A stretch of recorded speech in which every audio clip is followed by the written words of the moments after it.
Brought to you by the Every Dollar app. Start budgeting for free today.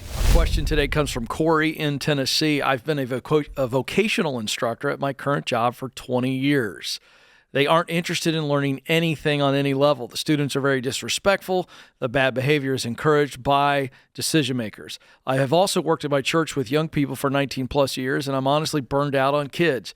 I need to work, but I don't have much debt, but I do have some. I just don't want to earn pay being disrespected on a daily basis and seeing the toxic behavior encouraged.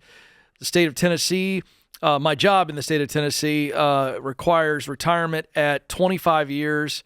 I messed that up. My state of Tennessee job for retirement is 25 years at 55 years of age or 30 years of service. I'll only be 49 if I stay for 30 years. So I don't know how that will pay out. I think I can do better and start making more money. I'm currently thinking about pursuing CDLs to start a driving career. What do you think? Should I quit my job? I couldn't even get through it because you need to leave, my man. Now, don't leave without moving into something, but there's no question you are not in an environment that you have any control over to actually change. When you put yourself in an environment like this that is very institutionalized and very systemic as it relates to government leadership, you're not going to be able to change it. So quit banging your head against the wall. I love the idea of moving into something else. Let's get qualified for it, and then let's move on because financially you don't have the margin and you've got debt you got to pay off. So let's stay in the role. Let's get a couple part-time gigs if you can do it. If nothing else, just to get some relief from this current day job that's just beating the snot out of you. Yeah. Cool. But let's move on to something else and as quickly as possible. So quit working with youth at the church today. Yeah. That's easy. That's a no-brainer. They don't need you because you don't like it, and they can tell. Yeah, and so can the kids, right? Yeah. So it's good for the kids for you to quit. It's good for you to quit. So that's one incremental thing. It sounds like you actually like teaching. Mm-hmm. So I don't know where CDL came from. That sounds like something flew in midnight cable TV or something. I don't know. That just sounds bizarre. You know what it is? It's like sitting behind it's a an big escape. That's right. I don't have to talk to young people. I don't have to talk to anybody. Yeah. And I'm in a big truck, so nobody can make me mad. You know, I mean, it's, oh my God. No, I don't think that's a career choice. I think that's just you're running away. Sure. And so, I think you need to go take Ken Coleman's career assessment and figure out. I mean, it's like $20 or $30 at our website at Ramsey Solutions. Okay, figure out some things you need to do, and then you don't need to run from something. You need to move to something. And the CDL is just you running from something. But you have 5 weeks to, I'm making this up, to select something to start moving towards, and then I'm going to give you 4 months to move towards it. Yeah. So you need to be out of the church teaching business by the end of the day today, mm-hmm. and you need to be out of the state teaching business by the end of the year. And if you don't give yourself some deadlines, you'll bathe in the sewage. Yes, because you're comfortable with what you know versus what you don't know. And I know. And I think, Dave, you make a very good point. There was a season of life where you were excited about being an instructor and a guide. And to the extent that you might be able to move to another state agency where you are in training, that is still the heart of instruction, of guiding people. And so look in, where you've got relationships, because this is a government job, certainly kick the tires on that, as long as you're training, instructing. I enjoy teaching.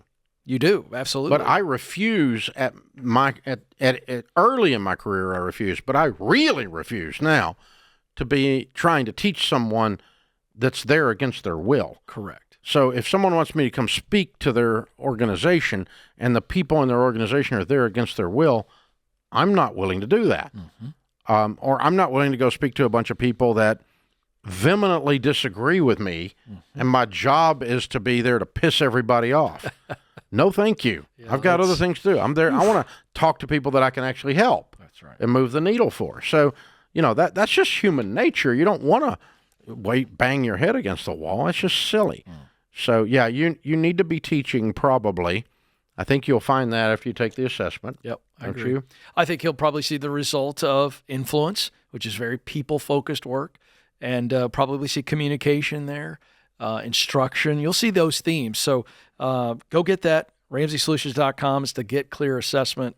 And for anybody thinking about that, how do I take those results and put it into a real-time job? Very simple. You take that purpose statement, which is a wonderful gift that we give you there as a result of all of your other detailed reports, and you begin to say, this is what a job description looks like where I am on purpose. I am there doing something that makes a lot of sense to me because I'm good at it, I enjoy it, and the results fire me up. That's what you're looking for. And in this case, he wants to engage with humans who want to learn something in order to be able to do something. I've got a friend that was a classroom teacher and got burnt out, and beat up, and was done with it. And so she went on to another career in some corporate training and things where she actually enjoyed it. But instead of doing the ministry thing at church, she is teaching the U.S. Citizenship course. Oh, fantastic. And she said is the most inspiring. Oh, I'm sure. And I mean, these people know more about American history than we do. Sadly. These folks trying to become citizens. And man, she said they're English is second language, almost the same course. You're teaching that way. Oh my! She said it's just she's so excited to go down. And by the way, they don't even pay her. She goes for free. Wow. It's just incredible. So yeah, that's a side thing, our ministry thing. And so yeah, if you get in the right situation where people are begging to learn.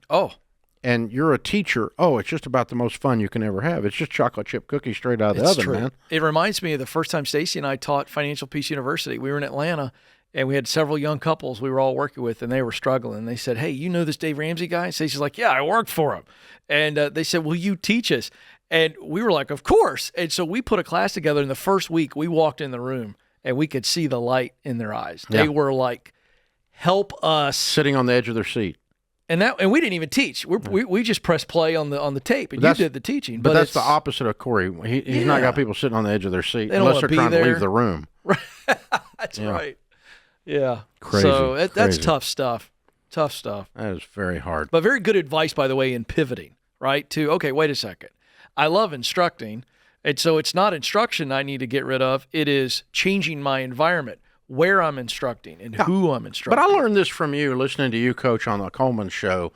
It's an amazing number of times that someone thinks they hate what they do, and because they've confused what they hate, where they do it, and who they do it with. Yeah, they're doing the right thing in the wrong place. With the wrong people. Yeah, absolutely. Oh, for sure. Toxic people. For sure. Toxic environment, toxic culture, right. But doing the right thing. And then they go, well, I'm burnt out on teaching. No, you're not. No, not at all. You're burnt out on hanging out with stupid people. That's right.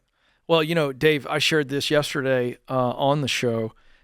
We have a shortage of teachers, public school teachers in America. This is a big-time problem. And the reason is because the environment has gotten so awful that these teachers who signed up to instruct, to guide the future generation, they're walking away. Well, they don't want to deal with all the woke stuff. They wanted to teach history. That's right. I didn't want to teach gender reform. They don't want to get screamed at when they give a kid a bad grade because the parent can't handle it. Yeah, and there's then they got a lot of junk going on. Teachers unions, no help. That's correct. And the helicopter parents are coming in. And there it is. I don't know, Ken, did you know this?